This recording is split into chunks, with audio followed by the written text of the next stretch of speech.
What's up, boys and girls? It's your boy Jack Slack checking in for the second time this week with a cheeky Friday mini-poddy.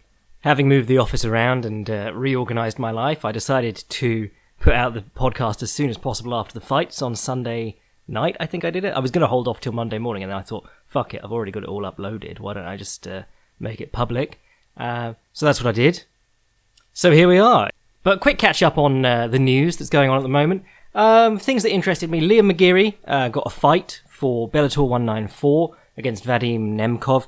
Nemkov, if you watched Rising, he had a couple of fights there.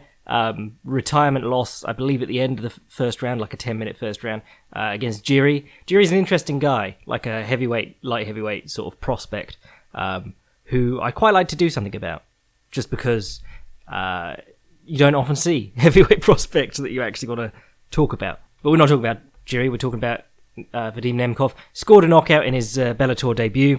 Liam McGeary, obviously one-time champion in Bellator.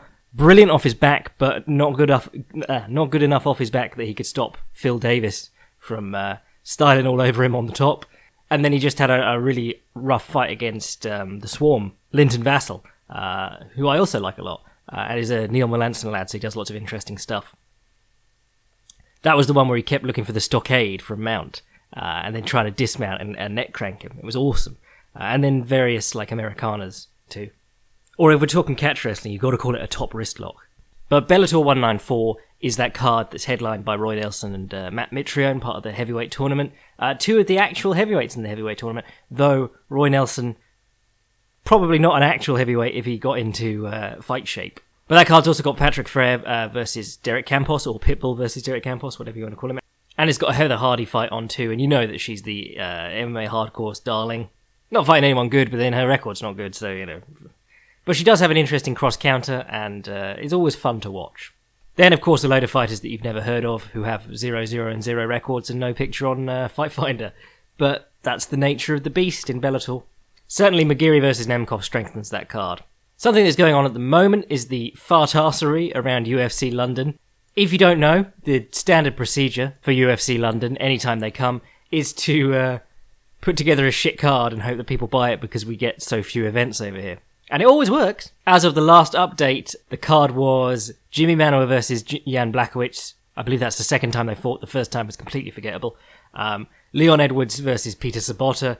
Mark Godbeer versus Dmitry Poborets. Magomed. Yeah, just awful. Dog shit card. Hustam Kavalov's in there. That's interesting. But and Oliver Enkamp, who I always liked. And Jack Marshman. But top end of that card is jank. And I joked about them needing to do that thing where they pretend there's a better main event coming and then not do it, which is what they did last time they came to London. Up until the last minute, they were like, yep, main event to be announced. And then they just bumped up what was pretending to be the co-main event to being the main event after they'd sold all the tickets. But the one that they're arsing around with at the moment is Darren Till versus Gunnar Nelson, which would be an awesome fight. I'd love to see that. You know, we're in the period where Darren Till has become an ultra-hyped prospect because of the way that he took out Donald Cerrone. But, you know, that's a massive step up in competition. Well, that's a massive name on his record compared to the other guys he's fought. He fought Nicholas Dalby, who's a really good fighter, and they had a fantastic scrap. Dalby came on and really kicked him around in the last round. We're at that stage now where Till, as soon as you bring him up, everyone goes, I can't see him beating that guy. And I just think, well, you haven't really seen him beat that many guys to begin with.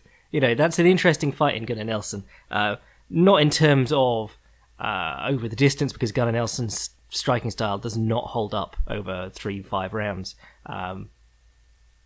Because he has to be on the balls of his toes and he has to explode in. I put up a great clip of some JKF, I think JKF, Japan Karate Federation or whatever, some Kumite expert breaking down that like sneak-in reverse punch with the step afterwards, which is the one that Gunnar Nelson uses all the time, ties up off it really nicely too.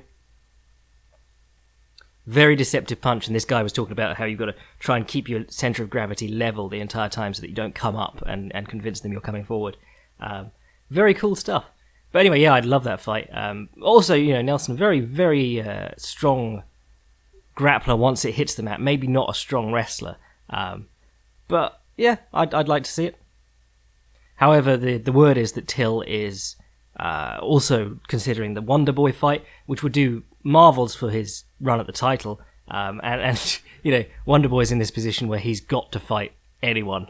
Even the worst guys in the world, and he's going to have to fight them more often than anyone else if he wants to get a title shot, because he's not getting another one unless he's killing the top guys.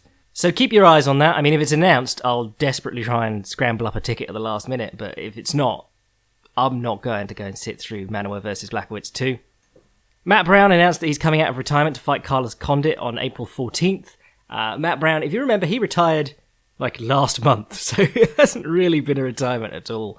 But both these dudes on the arse end of their careers. Condit still being masqueraded as like a top welterweight, despite the only real thing he's done in the last few years is have a surprisingly active performance against Robbie Lawler and elbow Thiago Alves in a fight that he was getting lit up until that point.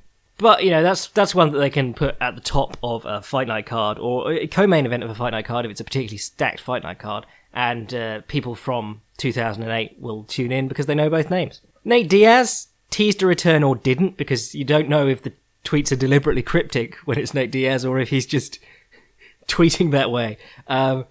We don't really need to talk about this too much, but there's rumblings of his return, and he's pretty much blown it. The UFC aren't going to give him the millions of dollars he wanted, which is bad on the UFC's part because he did have star power. He has that victory over McGregor, which you could use to sell anyone. If they put him against Tony Ferguson probably would have whooped him because, let's be honest, Diaz, bit of a middle of the top 10 lightweight most of the time. But instead they decided to just let him sit on the sidelines, one of their only proven stars, half of the biggest pay-per-view they've ever done in terms of the headliner. People know him. If you talk to anyone about Conor McGregor, they know who Conor McGregor is, and they'll start telling you about the Diaz fight.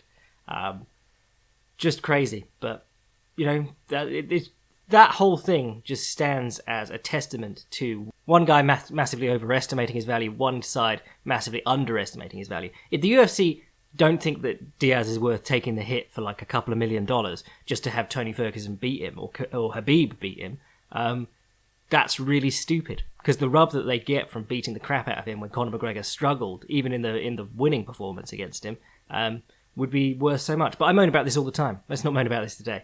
The other one was Paul Daley. This is unfolding at the moment. Basically, Paul Daley's tweeting, I've been granted my release by Bellator, and Scott Coker's been tweeting, no, he's not been granted his release by Bellator. But I don't know what the suspense is here. There's nowhere he can go. He could go to one, but I don't know how much he'd get paid there, and he'd be fighting exclusively scrubs. Unless they put him in against Ben Askren, got Ben Askren out of retirement. Another one of those 1 month retirements. And then the other one is Rising, but they do 4 events a year. So what's he going to do? He's blackballed from the UFC for life, even though Dana White often says that the Diaz Daley fight is one of his favourites of all time. I'm sure maybe the UFC will get over it eventually, because if you take Paul Daley out, that's a quarter of Bellator's top welterweights gone. It's that sort of Daley, Larkin, McDonald, Lima. Oh, Koreshkov's good. Fernando Gonzalez, well, he's got 7 wins in a row, so he's better than Donald Cerrone, said one guy to me ever. Oh, dear. But, yeah, I wonder what he'll do. I expect he's trying to get more money out of them, and they're in the position that I'm in now, where I'm saying, you can't go anywhere else. So why would we pay you more? Anyway, that'll do us for news, because it's not been long since we last did it. And what we'll do now is some questions. Hey, Jack, you have many times spoken about different striking guards. However, could you clarify the difference between the bull guard, the earmuffs, etc., and the slight variations benefit, and how the slight variations benefit whilst also supplies negatives? Also, when using these guards in boxing, due to the size of your gloves, do you find yourself playing an intermediate position between the two guards? Thanks, from Stephen. When I say earmuffs, typically we don't talk about it too much in MMA, because earmuffs is literally putting up your gloves by the sides of your head. If you watched, anytime Mayweather gets hurt or hit in the head along the ropes, he'll abandon the Philly shell and he'll put on the earmuffs. Whereas when we're talking about bull guard, really more a state of mind. Bull guard is a state of mind t-shirts coming soon. No, bull guard is more like head down, forearms up. Sometimes you'll have your hands cupped across each other on the front of your head. Sometimes you'll just have your forearms up as a wedge. Sometimes you could do it with the earmuffs. I mean, the idea of the bull guard is that it's not going to prevent you from getting hit. You're just trying to cover as much as possible and move in. Like, if you're not moving in, you're just a heavy bag, basically. And they've got a mark where there's a very clear hole in your guard. The problem with covering up generally is that there isn't an all-purpose cover-up you can use. Even in boxing, there's nothing that covers your whole body. It's impossible to take away all those targets, even when you're only working with the upper body. So guards generally, it's very easy to get, and I've done this too, like, it's very easy when you're getting into martial arts and combat sports to get bogged down in where should my guard be? Should I try this guard? Should I try that guard? And really what you should be more focusing on is having a functional guard and a functional cover-up and working to use your feet and your movement to prevent having to use it as much.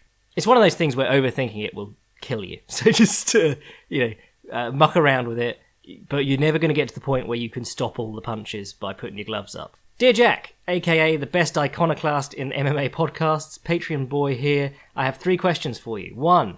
What does it say about the modern state of grappling in MMA that Francis Ngannou could get to the top of the division without being able to execute a hip escape? Oh, brutal. 2. I love Thomas Almeida ever since his Brad Pickett fight. If you were his coach or even his manager, how would you rebuild him from here? To what fight camp would you send him? What drills would you have him do? On what skills would you have him work? 3. In both Rory McDonald and Stipe Miocic's wins, reactive shots were keys to victory. What is your opinion on using hard fencing-style body jabs after combinations to keep distance and prevent those kind of shots? Right, question 1 first. What does it say about the state of modern grappling in MMA that Francis Ngannou could get to the top of the heavyweight division without being able to execute a hip escape? The difference in MMA, and why I'm having so much more fun in recent years, is that everyone in MMA in the real divisions is a good grappler now. Like, the difference between people is their striking. It used to be like you'd have a guy, and one guy would be able to strike and one guy would be able to grapple, and then the grappler would just take him down and maul him. Grappling used to be like the watershed in MMA, but now almost everyone can grapple to a pretty darn good level if they're in the UFC. The striking seems to be making more of a difference, especially because the wrestling makes so much difference, and wrestling is dictated by where you can get your feet to, which is striking. However, Francis Ngannou, I don't want to shit on him too much because I have shit on the hype train in recent weeks, though there is this bizarre thing. It's like if people believed the Ronda Rousey boxing stuff and then when she lost, they doubled down on it. It's really weird. There's a lot of people being now like, no, he's the greatest. He will be champion, blah, blah, blah. And he could well be champion, but if there's anyone who knows how to box and can stick to a game plan, he won't be champion. Or wrestle and stick to a game plan. He got to the top by being exciting and having very short fights in a very weak division. That's all you really need to know. And in a division full of guys who can't follow a game plan, too.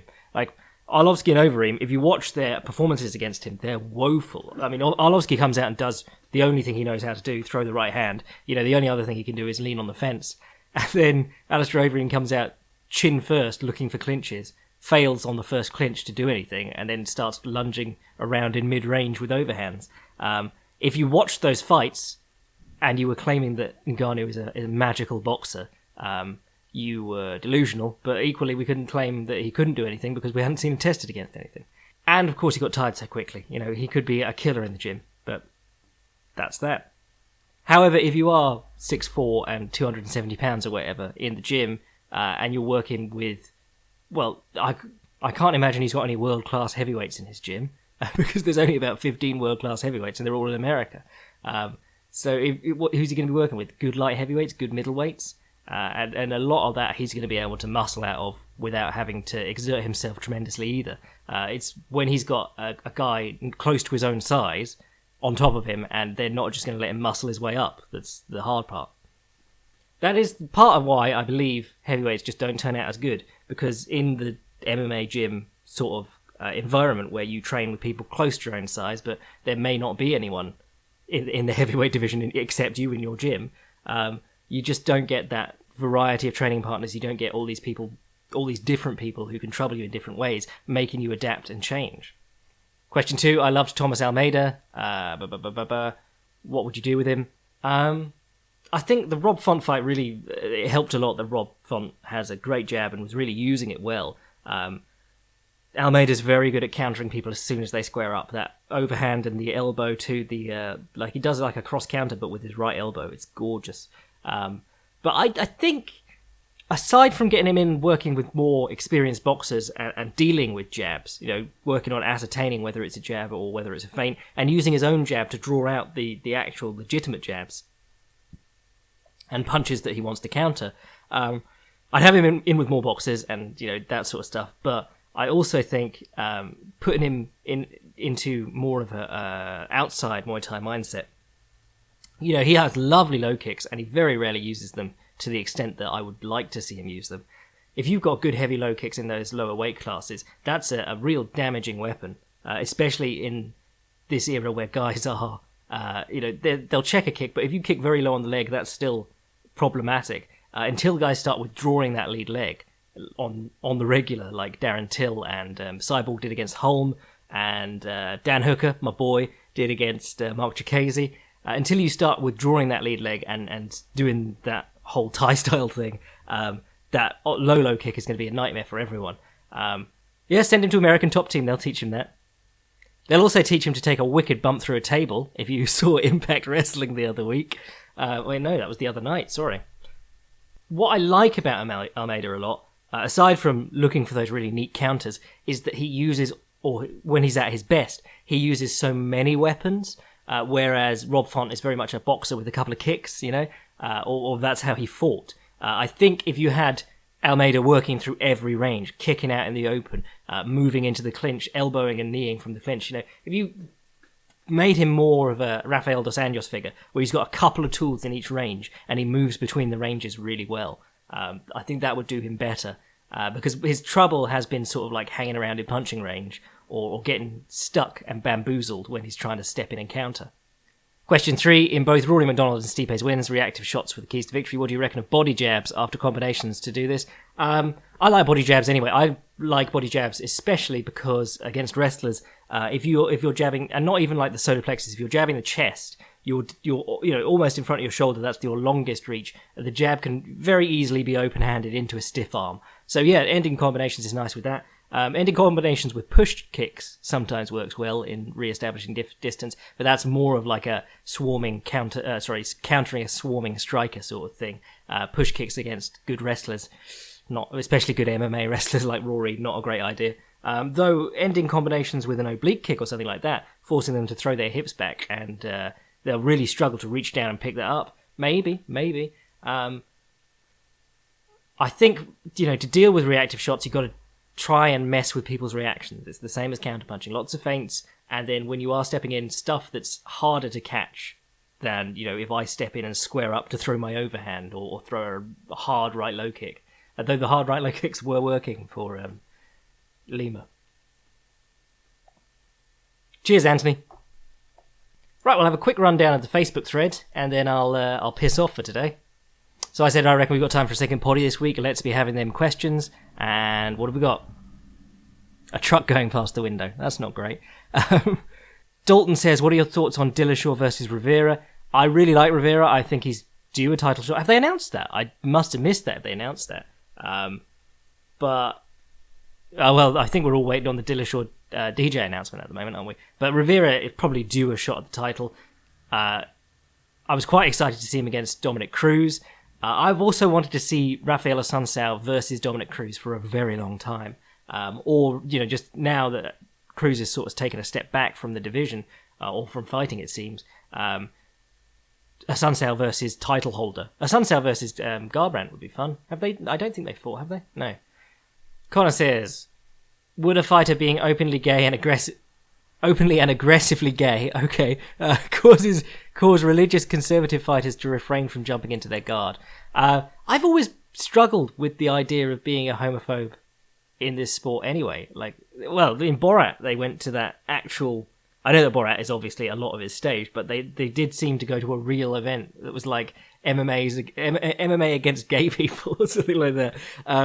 But yeah, it's very strange. But if you can, in your own head, differentiate between wrestling on the ground with someone and being in an intimate situation with them, which presumably you can if you are anti-gay and enjoy grappling, then being, not being okay rolling with gay people is super weird. It's like being happy to roll with females. Like, it's not a big issue for me because I can separate rolling around on the floor with a woman and rolling around with someone who's trying to choke you are different things to me.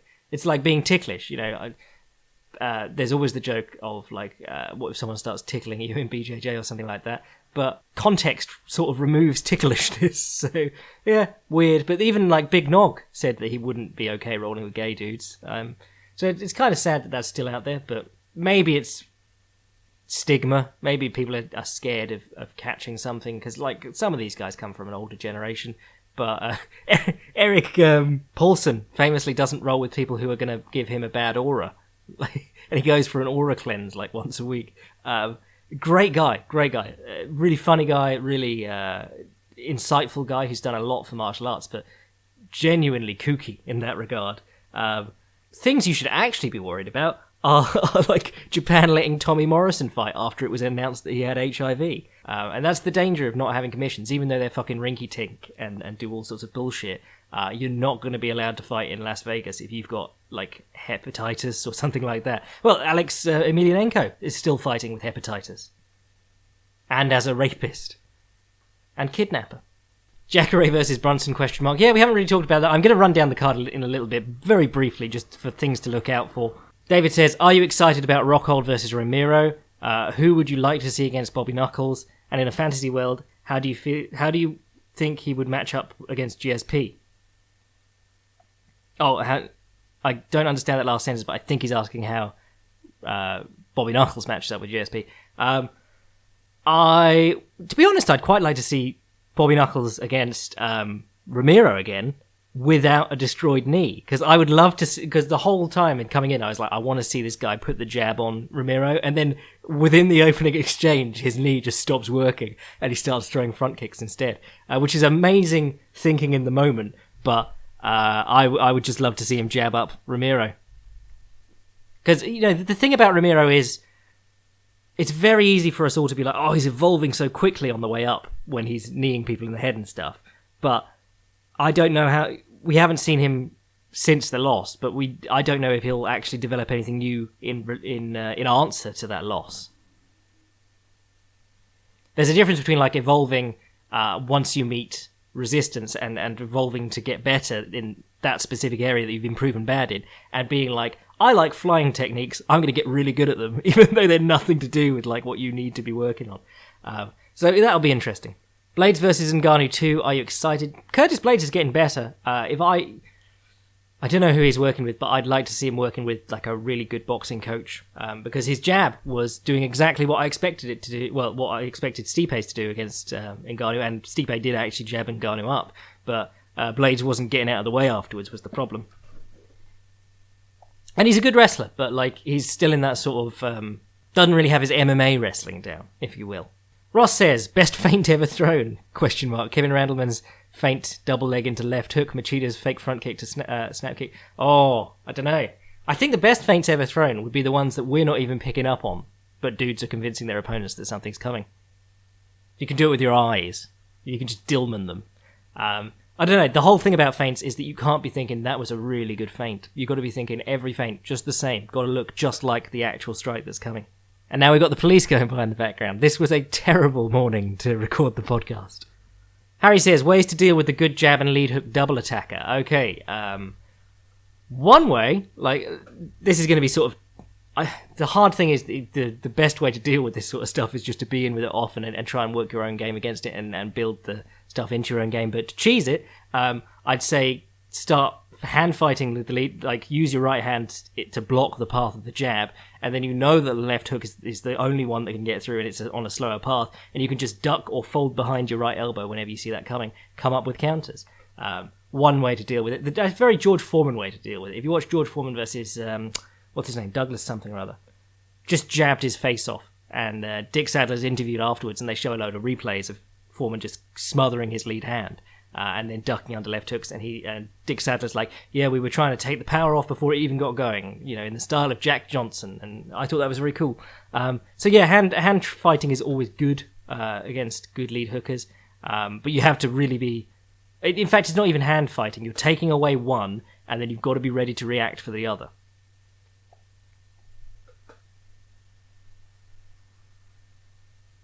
Alternatively, keep circling to... or additionally, keep circling to your own left. You could step out into a southpaw stance on that side, do some pep stepping, do some things like that. Lots of ways to deal with it. Those are just a couple. But we're supposed to be going rapid fire through this. JR says... Should the Performance Centre add coaches that don't just coach weightlifting and bag punching? I'll have you know that Dana White believes that Ngannou leaving the Performance Centre 2 weeks early is why he gassed. God knows what you have to be doing in those 2 weeks to lose cardio to go to 5 rounds in under a minute. Just bizarre. Oh, lots of questions about Sumo. Sumo's dead to me since Haramufuji left, I'm afraid. I'm all for pardoning Haramufuji for actually assaulting someone just because he's my favourite. Now I know what it feels like to be a John Jones fan. Camilo asks, who are the best and worst opponents for the next Ngannou fight? Oh, someone's answered best Struve, worst Kane. Yeah, I reckon that's actually pretty good. In terms of if you want to make him look good, get Bigfoot Silver back from his his world tour. I don't know. Who could you put him in against that would be...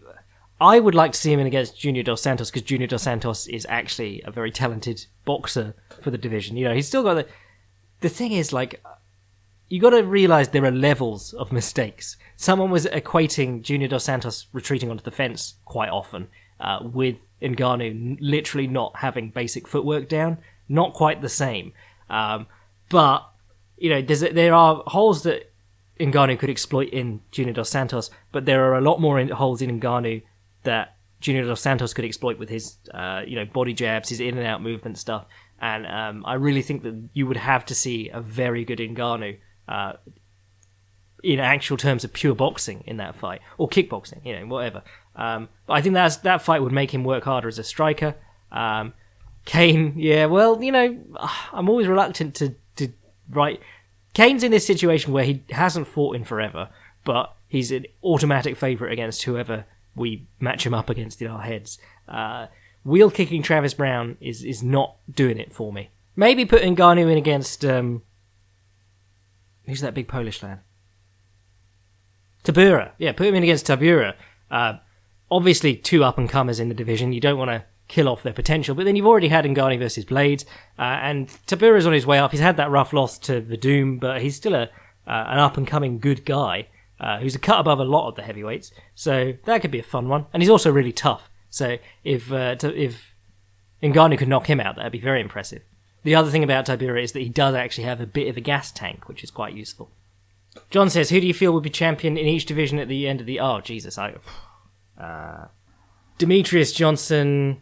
Dominic Cruz. I'm going to go Dominic Cruz. I bet he jumps in for the title fight at some point via injury or something weird against Dillashaw and wins the belt back and then has to sit out the rest of the year. So that's those two. Holloway at featherweight, obviously. Though I would love Edgar to actually win a title again and then have a rematch. Oh, if you could get a trilogy out of that and it was good, that'd be amazing. Lightweight. Conor McGregor is still champion. Tony is still interim champion. Tony and Habib have not fought. There we go. Welterweight. Oh, what can happen in a year? Fuck it, let's go Darren Till. Or Rory comes back in and does exactly the same thing he did against Woodley the first time. Middleweight, Whittaker, or he may have been stripped due to long time out. Light heavyweight, DC might retire by the end of the year. John Jones might be back. I'm going to go Jan Blachowicz. And heavyweight, Stipe, obviously. Are there any boys from Bama, Cage Warriors, other UK promotions you'd like to see get a shot in the big... Sorry, I yawned when I said Bama. Let's redo that. Are there any boys from Bama, Cage Warriors, and other UK promotions you would like to see get a shot in the big leagues at UFC London? I don't really keep up with Bama or Cage Warriors. What's Paddy Pimblett up to? Oh no, he lost. When did he lose? April. But he's not fought since April.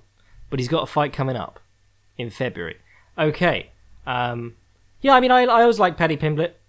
He was one of those guys where, as a Cage Warriors champion or whatever he was, people were like, is this the next Conor McGregor? And you're like, slow down, mate, slow down. You know, Conor McGregor wasn't the next Conor McGregor until he actually got to the UFC and started picking up some momentum. Davey says, can you see a realistic scenario where we get a happy ending to Mark Hunt's career? Do you know what? The fight that he fought against Derek Lewis and Roy Nelson, you know, when you see smart Mark Hunt, it's actually really fun. If he did the same thing against Ngannou, you know, feints and pressure and tired his man out before he started working with low kicks from range and then working combinations later on, I could see him giving Ngannou a hard time, you know, if he can avoid the big power. The problem is that Hunt sometimes just doesn't bother avoiding the big power and gets starched by people, and it gets very sad. But yeah, I mean, a win over Ngannou would be amazing. I'm just thinking, who could you put him in against? He could probably surprise Tybura, but then I think Tybura could probably put the pace on him, because Tybura's gas tank, while not incredible, is good for a heavyweight. The Black Beast win would have been a great time to retire in the cage. I mean, we feel a little bit distant from that now. We've sort of forgotten it, but it was a good performance from Hunt. And I think if he'd retired in the cage, everyone would have been like, wow, what a great happy ending, because Derek Lewis was so hyped coming into that fight. Tim says, top 5 fights to get a mate or partner into MMA. Oh, I don't know. Maybe a tournament. I mean, I'm biased because I'm watching the 2005 Grand Prix at the moment, but like the lightweight Grand Prix, something like that, something with storylines attached, where it's just an event that you can watch through. Those are actually quite useful, because you got, if we all know who won, like the Pride whatever Grand Prix, but if you're with someone who doesn't, and then you go like, oh yeah, they could win, oh no, they're out now. It's got a lot more drama, because you're watching what would take months to unfold, like in terms of storyline in UFC or another card where, you know, another event where we're doing one fight every 3 months, 6 months, whatever. You're watching it all unfold in one night, and it's incredible. So those are quite useful. Dominic says, what would you say is one of the most underutilized weapons, both in stand-up and on the ground, in regards to MMA? It's always going to be the jab. I mean, I think I heard Conor Rebush say this week, but there's like, it's always going to be the jab. Like, I can show you Lomachenko versus Rigondeaux. Lomachenko won half that fight with his double jab. Well, not just double jab, but single jab as well, and feints and things.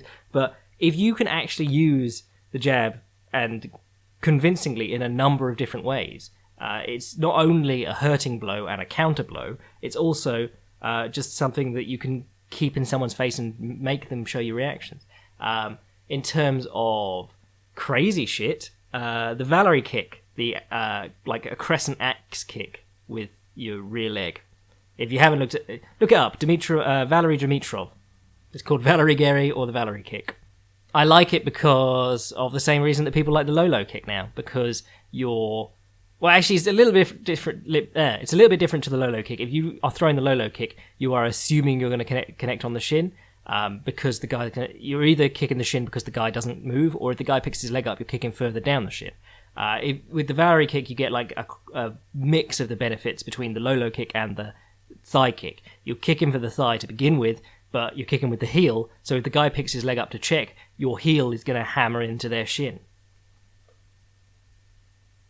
I'm just saying, look into it. Hey Jack, I've recently become a Patreon boy, and I thoroughly enjoyed the history episodes. I don't recall the exact boxer, but when I heard you referring to the clinch technique that someone employed of getting your head under their chin, hands on their biceps, and working short punches from the inside, I decided to give it a go. I have had a lot of success with it in sparring, especially given that I'm not tall and usually fight taller people. I especially like to double up the body hook to the head hook on the left-hand side. Are there any techniques that you have found out about through watching footage from the... Are there any techniques that you have found out about through watching footage of the history for the history episodes? Have tried and have had success with Keep up the excellent work. Much appreciated, John. Yeah, we're talking about classical infighting there, which you're seeing more and more in MMA. Guys like the Diaz brothers and John Jones pushing people to the fence, getting their head underneath the opponents and banging the body while they're held upright.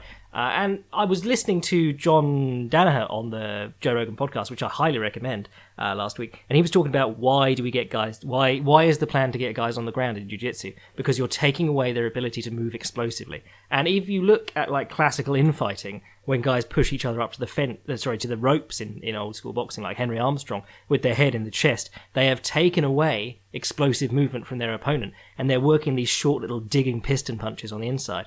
It's like the same principle, and I was just listening to it going, oh, very hard to knock someone out if they've got their head on your sternum. One of the ones I was very surprised with when I was going through, there's a few I found, like Kid Strebling. He's a really interesting boxer. Like had 100 fights or something like that before he's 28 as a light heavyweight. Fought, I think, Max Schmeling for the title, lost because he wasn't really like a proper heavyweight, but then just retired like at 28 or something like that. Really, like two clips of him in action, and he's really smooth in both of them. But yeah, I was just really surprised by that. Jack Sharkey I always liked, but got way more into after watching all his fights. He was like the most hit and miss fighter in the world, but he could do everything. Like, on a good night, he could throw any punch from any angle and show all these different looks, feints, counters. And then another night, he'd come out and just be shit. Like, he had this real tendency to have brain farts. One I really liked was Tommy Loughran. If you have the chance to watch some Tommy Loughran, do it. In fact, there's footage of Tommy Loughran against Jim Braddock. Jim Braddock obviously went on to be the heavyweight champion of the world, but as a promising young light heavyweight, he fought Tommy Loughran, and Tommy Loughran embarrassed him. Like, Tommy Loughran fights from almost like Wonder Boy length stance, side on, with his hand way out in front of him, and he just steps in with these needling jabs, and then he'll step deep off to across himself and pivot around. Masterful use of jabs and cross steps, and you just don't see that style very much ever. Like, very interesting. And then he fought Primo Carnero in what might be different now because of like Evander Holyfield versus what's his name, Ibragimov, the giant. But Tommy Loughran versus Primo Carnera, you had a small light heavyweight fight in the biggest heavyweight available, and there was a 100-pound weight difference. And Tommy Loughran boxed him up on the outside. It was Carnera getting in the clinch and fighting ugly that cost him the fight. Like, in the aftermath, they were like, Tommy, what could you have done better? He said, I boxed great. He just kept treading on my feet. And he actually does. You can watch the fight. It's great. But Tommy Loughran's jab and footwork, gorgeous. Tom says, if Dillashaw moves down and wins, what should they do with the division? Will they, / should they, close the division? No, I mean, the division's still good. It's just that division's in an awful spot because it's just a sausage factory to make a challenger for Demetrius Johnson, and they're never going to sell that challenger or push that challenger. Guys don't have the time to develop, so they're just throwing guys like... well, it's been happening all the way through. Kyoji got in there with, one win over a top 10 fighter. Ali Bagautinov, Chris Carriasso, for fuck's sake. And that was like 5 years ago. So consistently, Demetrius Johnson has just been fighting guys who aren't ready to fight for a title. And that's not DJ's fault. That's not even the UFC. Well, I think it's partly the UFC's fault. The UFC, hate putting good flyweights against each other until they've already lost to Demetrius Johnson. It's like, got to keep them fighting competition, and then they can fight Demetrius Johnson and lose. And then you get Koji Horiguchi versus Ali Bagautinov, or Joseph Benavidez versus Henry Cejudo. Never before, so they just don't get any better. Crazy. Anyway, Adlan Amagov is rumoured to be making a comeback. How do you think he matches up with the UFC welterweights? I don't remember much about Amagov except for the odd wheel kick and his last fight where he had a whizzer on the guy and he just started hitting him and knocked him out like Volkan Ozdemir, basically. Just that, are you wasting your energy there, mate? And then you're like, oh, wait, no, he's out cold. Just punching from positions that you wouldn't advise someone to, but did it. But I'll happily watch him again. I thought he was thugging in Chechnya or something like that, but apparently not. Does Dunham have a chance against Tyzimov? Yeah, I mean, Dunham's Dunham's a grindy guy. And his striking's getting better too. So yeah, I'll always give him a chance against most guys. Ashita Kim versus Frank Dukes. Who wins? Winner fights Steven Seagal. Who wins that? It used to be funny making fun of Steven Seagal, but I predicted it, and it came to be. He went from being like a laughably stupid figure to like an actually creepy Jimmy Savile sort of figure very quickly once people started saying like, yeah, I tried for an audition for his movie, and he got his tallywhacker out and put it on my leg or something like that. Anyway, that'll do us for questions today. Let's have a quick look at the cards this weekend. There's a 1FC card with, it had 2 promising prospects in the co-main event, which is, fairly rare for a 1FC card, but they're quite known for squash matches. But one of them dropped out, so now they've got this 13-1 guy from the Philippines, it's in Manila by the way, fighting a 1-1 Chinese fighter. And I cannot believe that is in a sport this stacked with this much free agency, that's the only person you could find to fight this guy. But on the UFC card, you got Ronaldo Souza versus Brunson. Not too interested in that. Philly versus Bermudez should be good. Gregor Gillespie had that amazing fight against, Gonzalez, where they looked like a weight class apart. That was insane. But he's fighting Jordan Rinaldi. That might be my sleeper. No, not sleeper. It's quite high up the card, but that might be the one I'm looking forward to most. Mirsad Bektik's back, and I've not heard a lot about this, to be honest, because I remember watching the Darren Elkins fight and people being like, this guy is featherweight Fedor, that's what he is. And then when he lost, even though it was like a come from behind, who could have predicted that sort of loss? This guy made a mistake sort of loss. People were like, I'm off the Bektik hype train now. You're like, no, like that's the sort of thing that happens to young up-and-coming guys. They'll lose because they go a little bit too hard and gas, or they'll lose because they let someone slip out the back door, just getting overconfident. But he's fighting Gianfrede Pepe, which seems like that should be a very easily winnable fight for him. Bobby Green versus Eric Koch is an interesting one. Eric Koch, if I remember, is a decent hitter. And Bobby Green, I really enjoy Bobby Green's shoulder rolls, but he very rarely does anything off them. Who was Bobby Green's last fight? Because he actually was looking good in that one, I thought. Oh yeah, it was Lando Venata. Oh, of course he was looking good in that fight. It's a Lando Venata fight. Everyone looks good in a Lando Venata fight. This fight's just great.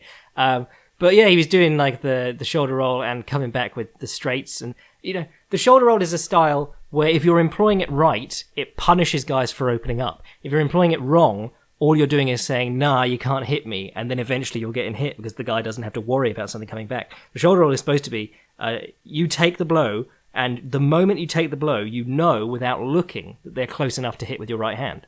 But what's Eric Koch been up to? Lost to Clay Guida, beat Shane Campbell, lost to Darren Cruikshank. It's sad that Darren Cruikshank is gone. And he's had 5 cancelled bouts in the last 2 and a bit years. Man, that looks like a guy on the... Oh, and of course he had all those cancelled bouts against Jose Aldo. Jesus Christ, this guy's Cain Velasquez, but in the lightweight / what is he? Featherweight, yeah. He's in Cain Velasquez in the featherweight division. Then on the Bellator card, you got Lawrence Larkin versus Fernando Gonzalez. If Fernando Gonzalez wins that, I will consider Fernando Gonzalez a super legit middle top tier welterweight. Well, I'll say convincingly. If he pops out the back door and smashes him with an uppercut out of nowhere, having lost 2.5 rounds, I'll be much more reluctant to be like, oh yeah, he's a legit top welterweight now. Even Paul Daley's win over Larkin was a little bit out of nowhere, nothing like the rest of the fight. You're like, that's just sort of unlucky, really, for Larkin. Sadawad versus JJ Ambrose.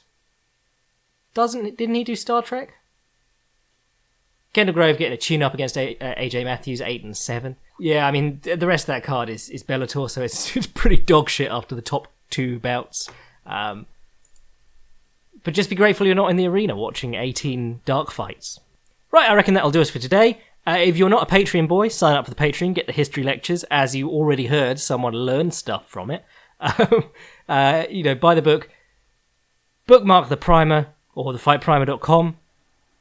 Send your questions to fightsgonbypodcast@gmail.com and let me know if you enjoy the new 2 podcast a week format. I might try and make it a cheeky Thursday mini-poddy as opposed to a cheeky Friday mini-poddy. Or just a midweek standard podcast where we talk about previews and then we do the recaps the day after or on Monday. Anyway, I'm your boy Jack Slack. Fights Gone By Podcast. Chin chin.